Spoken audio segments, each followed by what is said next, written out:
What's up, guys? Rick here with your DFS preview for this week's Fortinet Championship. That's right, the event formerly known as the Safeway Open, kicking off the new season. Hopefully, you enjoyed your 1 week off. If you're new, welcome. If you have some newfound NFL dollars that you're looking to put into the PGA Tour, you are in the right spot. Just a few things right off the top here. With the new season, you are going to see a couple of new updates on RickRunGood.com. That's my golf data website with all the tools that you're going to see to be able to build custom models and see who the best players are for the course. All that good stuff is available at RickRunGood.com. There are 3 different live chats this week. There is the standard 3 p.m. Eastern time. That's kind of like the flagship live chat on Wednesday. That's all your questions, answers, ownership, whatever you want. That time is yours.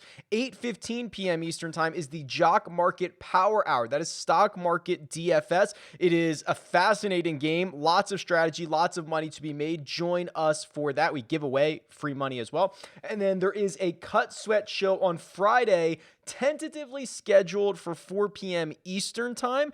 That might change depending on kind of where the cut's at and the telecast and all that good stuff. So keep an eye out for that. Make sure you're subscribed. Make sure you get notified for when I do go live. That's going to be a data-driven Cut Sweat show to show you what the 5 of 6 number, the 6 of 6 number is going to be, how that's impacting your lineups, which golfers you're rooting for, which golfers you're rooting against, all that good stuff. And then finally, with the new season, go out and support your content creators, right? Not just me. Go out and support everybody. Give them your likes, your subscribes. This stuff costs you nothing. Write them reviews. In return, I'm happy to give away a subscription to RickRunGood.com. So here's what I do. There are 2 ways to win a subscription to RickRunGood.com. Number 1, if you're on YouTube, make sure that you have liked this video, make sure you are subscribed, and comment below with who is going to win the Fortinet Championship. That's way 1.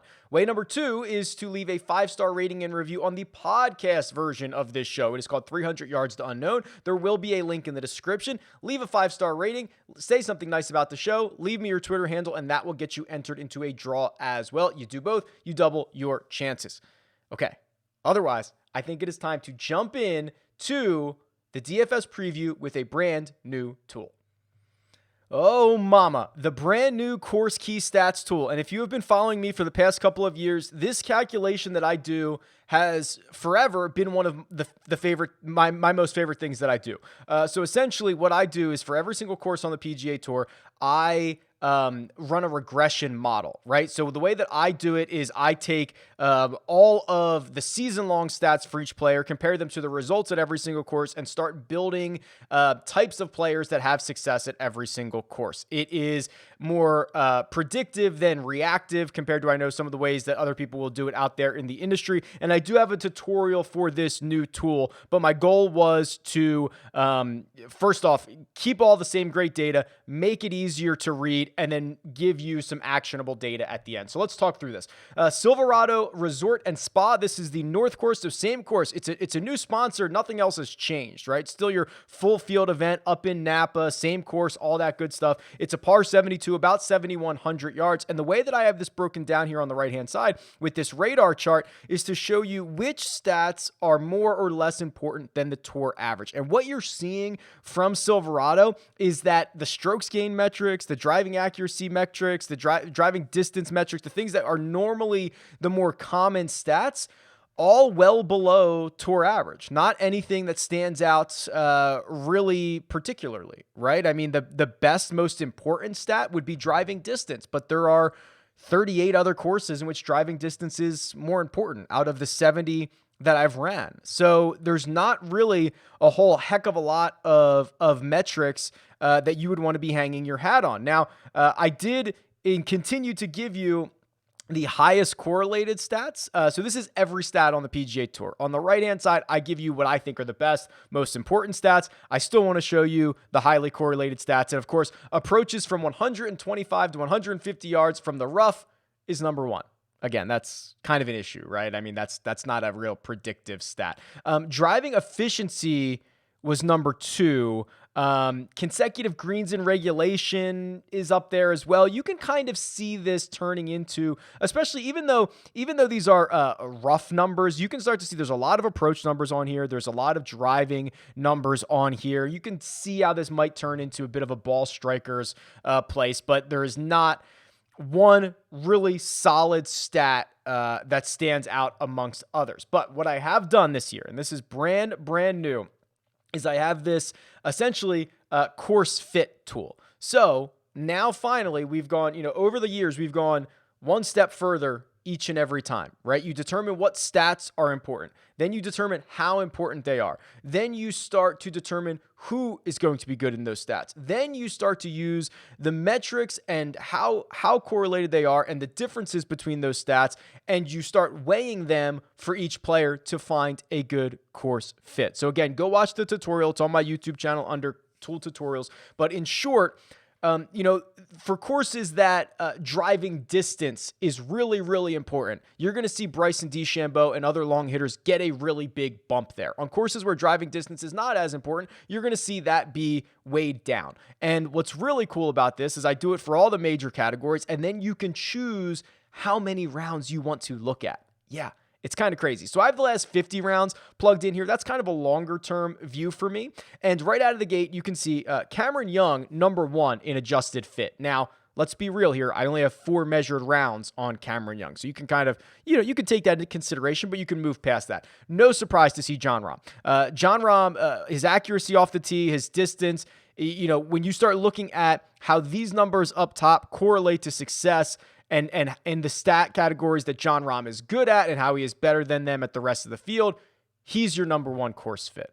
In terms of other golfers that have 50 or more rounds, Charlie Hoffman is up there. Mito Pereira doesn't have 50 rounds, but he has 22 rounds, and we're going to talk about him more in just a second. Webb Simpson is here. Cameron Tringale is here. So this is a really cool tool, and again, you can adjust this if you want to see more recently, last 24 rounds, for example.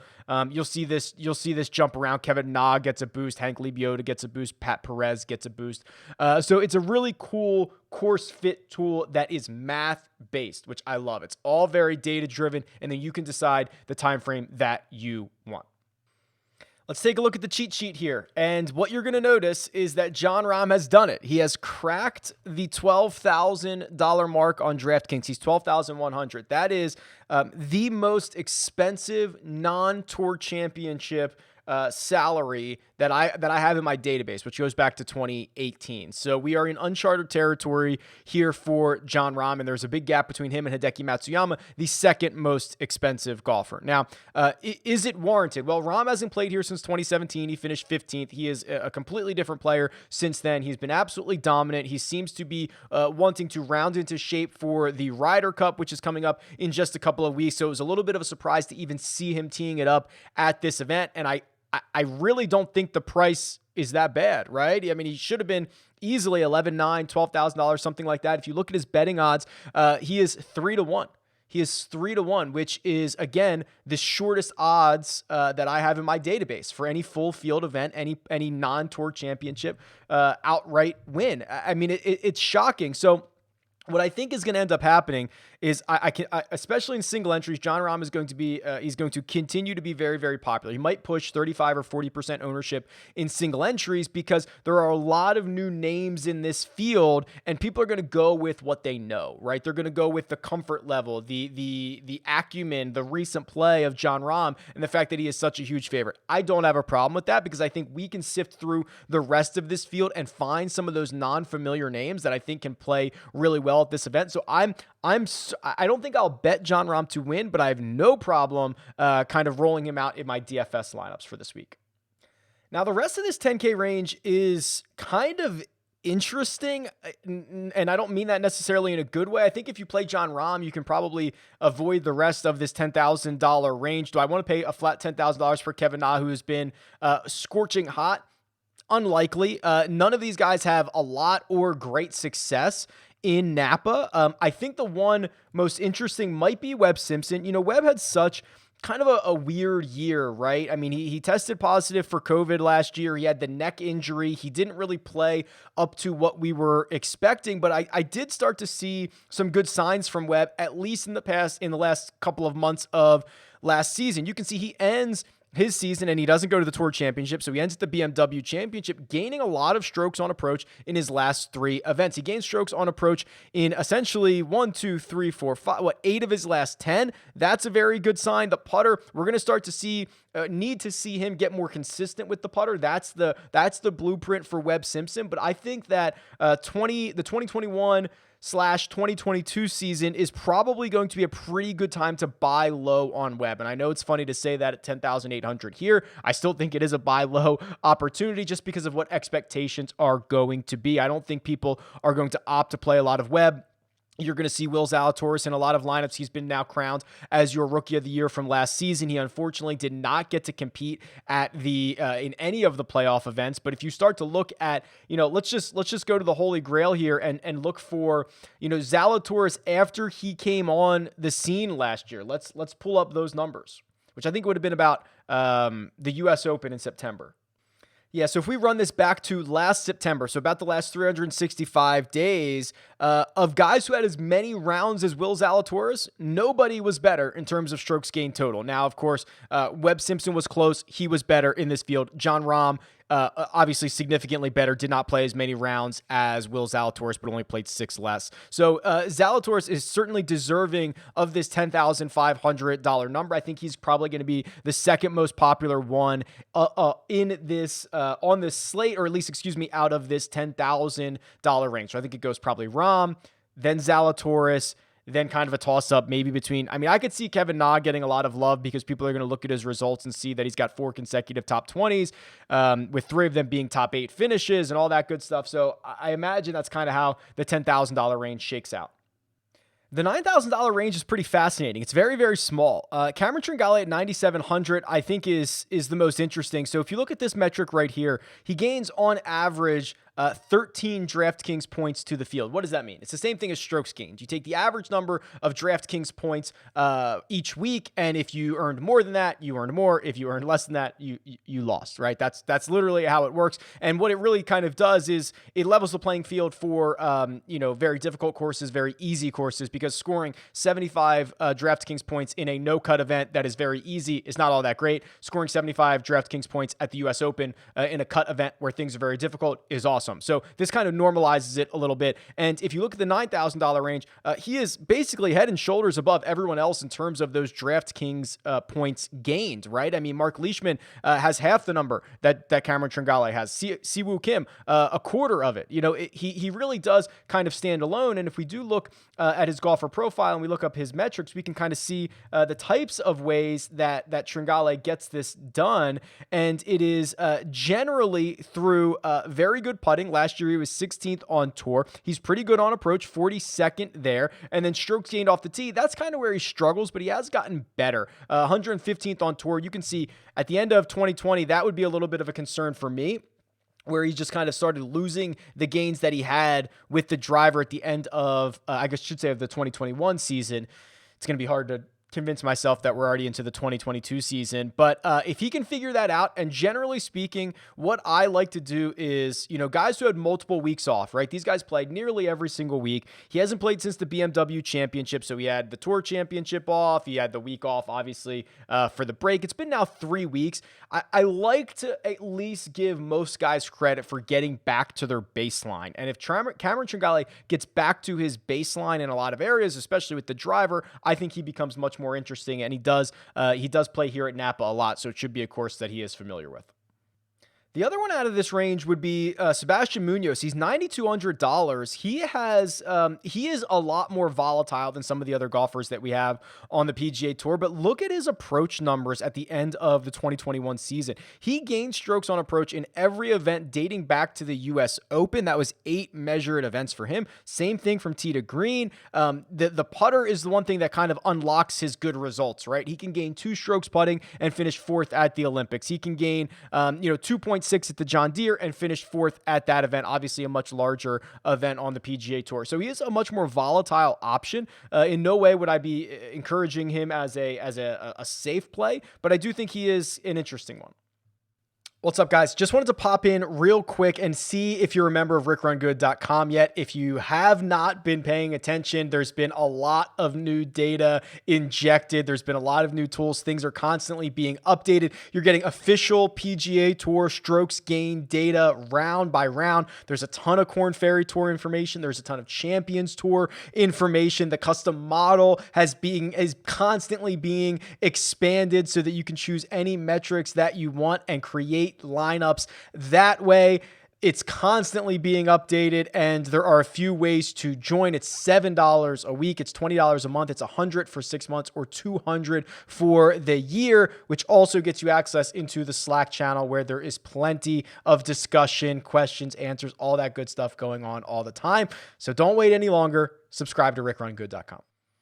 Okay, now the 8Ks. So this is where we start to get into some of the value plays and some of the guys that are now graduating finally from the Korn Ferry Tour up to the PGA Tour. I'll start with Charlie Hoffman. He's more of a known entity, $8,800. If you look at his results from last year on a kind of a fantasy point basis, he was one of the most valuable golfers on the entire slate, or on the entire, I don't know what you want to call it, the entire league, the entire tour.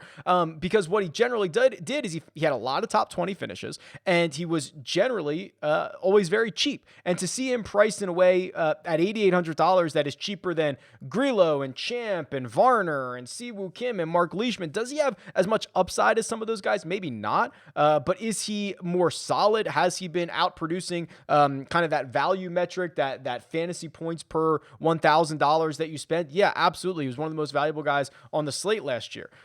This is also a situation where we get a Steven Yeager. Okay, Steven Yeager and Mito Pereira. These are names that you might have heard, might not have heard before. Let's start with Pereira, because we did finally get access to Mito at the last summer, because he got the Battlefield promotion. That is when you win 3 times on the Korn Ferry Tour in the same season, you get an automatic promotion to the PGA Tour. So he did get his card last summer. So this is not a situation where he's now making his PGA Tour debut like a lot of the guys in this field are. And what we saw from Mito after his debut was special stuff. Let me just find the date that he actually did make his debut. I think it was like July.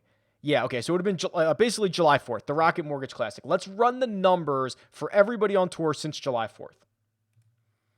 All right, so here we go. This is everyone on tour. This is not just the guys in this field. And we're going to remove the small sample sizes. So let's say, 22 rounds or more. Mito played 24 measured rounds. So 22 rounds or more in terms of ball striking. That's strokes gained off the tee and strokes gained approach. It is probably the single best metric that exists. Here were the guys that had 22 rounds or more and were better than Mito: Bryson DeChambeau, Victor Hovland, Daniel Berger, Justin Thomas, Corey Connors. That's it. Mito Pereira is behind those guys. That's the level of ball striking that I get really, really excited about. A known winner, a guy that can get into the winner's circle, right? I don't care if it's the Korn Ferry Tour, if it's your local club championship. If you are comfortable beating everyone who is thrown out in front of you on the course over 4 days or whatever it is, that's a skill. And Mito Pereira has that skill. He's very, very cheap. He's going to be popular at $8,000. The other one is Steven Yeager. He is a little bit more expensive, $8,200. And we do not have a lot of PGA Tour data on Steven Yeager, but he spent a lot of time last year on the Korn Ferry being kind of overshadowed by Will Zalatoris, by Mito Pereira. He won twice. He finished runner-up, I think, 4 more times. Yeah, he finished inside the top 10 in 1/3 of his starts. And I kind of think he's more of like his PGA Tour comp is probably Webb Simpson. Something like that, where, on their own respective tours, they're not long hitters. They're both ranked outside the top 100, but they're very accurate off the tee. And then fairway through green is really where they make their hay. So Yeager at 8,200. I was hoping to see him maybe like 7,700, something like that. But these are pretty good flyers. Guys that can come up here who are comfortable winning on the Korn Ferry, ready to make some noise. That's the type of golfer that I think is certainly worth a target this week. the $7,000 range. And this is where I want to kind of lean on the new, course fit tool, the course key stats tool here, and look for guys in the $7,000 range. So I still have this on 24 rounds. And the first guy that jumps up who should be a good course fit is Taylor Pendrick in the $7,000 range. That's what I'm mentioning here. He's 7,400. I only have 18 rounds on him, but he in theory would be a pretty good fit. Then you see a couple of more familiar names: Pat Perez, Hank Lebioda, Brian Stewart, all in the $7,000 range, all ranking inside the top 10 of this adjusted fit tool. And I think that's noteworthy, right? We want to find the balance between established PGA Tour professionals and also those guys who are coming up and trying to figure out what type of player they are. Let's look at Hammer and Hank Lebioda here, because he was on an absolute tear before he had to withdraw for a family concern, and then he couldn't really get back to it, right? So after he comes back after a couple of weeks, misses the cut at the Wyndham Championship, misses the cut at the Northern Trust. What version of Lebioda are we going to get? Are we going to get the version here from May to July where he was phenomenal and was racking up top 20 and top 5 finishes? Or is that the outlier now? Well, with a couple of weeks off, basically a month off, we're going to find out. And I think that the price tag, which is I think he's only 71. He's very, very cheap. $7,100. I think that's worth the flyer. Because if he is the top 10 machine, if he is, especially in fields like this, if he is the top 10 machine, that's what wins you a GPP. So I think that is at least worth the flyer at 7,100 to find out if this is if he gets back to the top 10 version of himself.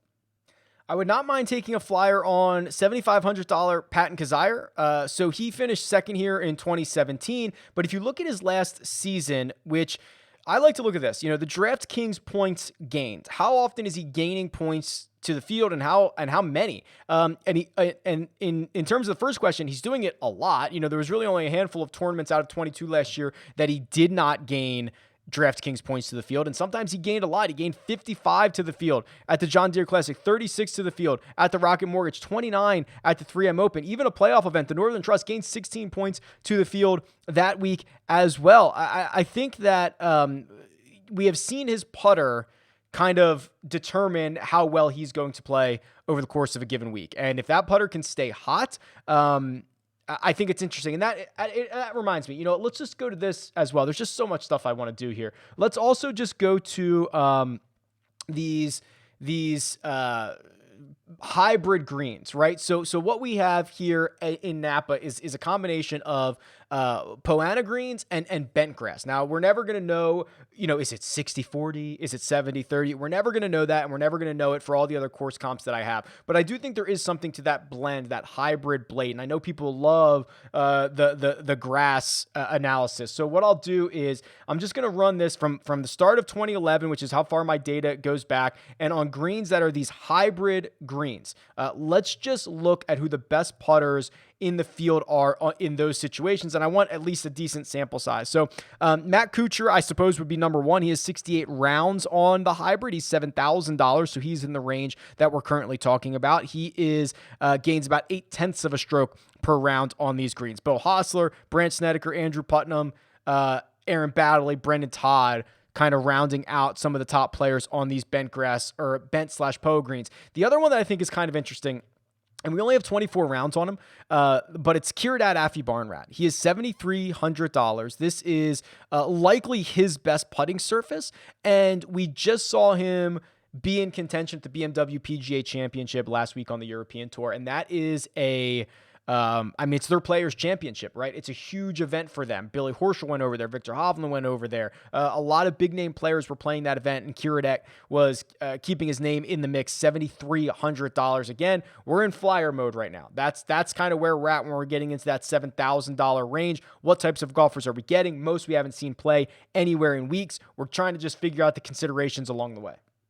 The rest of the board is the $6,000 range. Michael Thompson at $6,900. He's kind of a swing season type hero. Played well at the Barracuda coming down the stretch. Made the cut at the 3M. Obviously did not make it into the playoffs at all, actually. And has finished in the top 25 in each of the last 2 years here in Napa. I would not mind that. And then I wouldn't mind taking a couple of flyers on a few different players. Brandon Hagee at 6,700 is very, very boom or bust. You can see it kind of in his results. It's going to be like 5th place finish or missed cut, or 2nd or missed cut. He is very, very volatile, but if you're looking for upside, I don't mind that. David Lipsky, get used to that name. He's got his tour card for this year coming up from the Korn Ferry.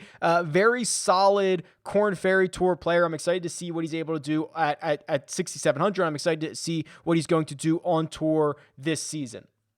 There's also, I think, a little bit of a misprice on some of the more established PGA Tour guys down in this range, maybe like a Mark Hubbard or a Michael Gligic, both who have made at least 4 cuts in a row. Hubbard finished 13th here last year. Gligic made the cut here last year as well. When we're down in the mid $6,000 range, this is really, you're not really expecting much. Making the cut is more than enough from down here, and they're being priced with guys that we have no idea what they are. And sometimes I like the unknown entity. Sometimes the unknown entity can be really exciting, but here I think we're a couple $100 off on these golfers, especially when you compare them. Is Mark Hubbard really $500 worse than Cheston Hadley, Patrick Rogers, Chad Ramey, like Alex Smalley? I like Smalley, but do we know what he is yet on the PGA Tour? So I wouldn't be afraid to go with some of the more established guys down in this range as well. And then outside of that, I'm not sure I'm super excited. There are a couple guys down here with like decent course history, right? You have Bill Haas, who hasn't played particularly well, but in his last 3 trips to this event, he's got top 20s in all of them. I don't know if I'll be able to get there. Here's another one. 3 top 35s in his last 4 trips for Peter Malnati. He's an absolute psycho. He could win this event, or he could finish dead last. I wouldn't be surprised in any of them. So I think the flexibility by kind of the upper 6s, the mid 6s and up, as well as the 7s, gives you the opportunity to get to Jon Rahm. But let's build a custom model here and see what happens. This is the custom model tool on RickRunGood.com. You can put in any number of rounds that you want. You can add different metrics in here and weigh everything and get your own custom model. Then you can build lineups with it. So what I'm actually going to do here is I'm going to open this up. I could probably do this 2 different ways, and maybe I'll do it differently on the live chat on Wednesday. But for right now, I'm going with 50 rounds. It's probably the most I've ever done on a DFS Monday video because, again, I know it was a quick turnaround for the guys who were playing, where they maybe only had 1 week off or 2 weeks off. The rest of these guys, we haven't seen in a while. And again, I like to think that most guys get back to their baseline. So I'm going to run this one for 50 rounds, kind of more of a longer term one. And then what we'll maybe do on Wednesday's live chat is we'll run another one much more recent, maybe like last 16 or something like that. And again, we don't really have a lot of great metrics. So I'm just going to create a hybrid kind of model here. And I do want to continue to weigh off the tee and approach. So I'm going to put 25. No, I'm going to do 20 and 20 on off the tee and approach. And I'll do 10 and 10 on around the green and putting. That is my just kind of blended, weighted strokes gain total. So that's 40, 50, 60. Then I'm also going to do 20 on birdie or better. So that leaves me with, what do I have left? I have 20 left. This is it is a par 72. So you have the par 5s. I'm going to put the rest on par 5 scoring. And let's just see what this bears out to be. And my number 1 golfer is, no surprise, Jon Rahm. And pretty significantly too. The gap between him and Webb Simpson, and that's what I think is important. That's why I create this value number here, right? I don't just want to rank them. Just ranking them doesn't really tell you if there's a gap there. So really the way this reads is Jon Rahm's value is 92 based on my metrics that I put in there. That is a 9-point gap to Webb Simpson, which is the same gap between Webb at 2 and Patton Kizzire at 9. That's why I use the value, to show how big that gap is instead of just ranking guys. So Jon Rahm, significantly my number 1 golfer. Webb Simpson, Hideki, and Will Zalatoris are the next 3. I guess that should be no surprise. We're, longer term stuff, we're seeing the higher, more expensive golfers. Charlie Hoffman is 5 for me. Again, I don't think that's a surprise. I identified with my own two eyes that I believe Hoffman is probably one of the more underpriced or mispriced golfers on the slate. With what he did last season, with the way that he should fit this course, Charlie Hoffman's probably going to be in my core. Tringale is there at 97. We talked about him. Did not talk at all about Luke List, who's number 7 for me. Might have to do a deeper dive into Luke List and Max Homa, who rounds out my top 10. Those are golfers that I, to this point in the week, haven't considered. So I've got homework to do. 8 and 9 for me are Lee Biota and Kazai, are two guys that I did also talk about there. And I think they're kind of mispriced. So very fun to run models. You can obviously, now build lineups off of this. You can set your min and max salary, how many lineups you want. When ownership comes through, your projected ownership will be in there. So it'll be great throughout the week. We're back, baby. 1 week off. Let's go. Let's do it. Let me know what you think. You can tweet me at RickRunGood. You can leave a comment below. Best of luck this week, and I'll talk to you guys soon.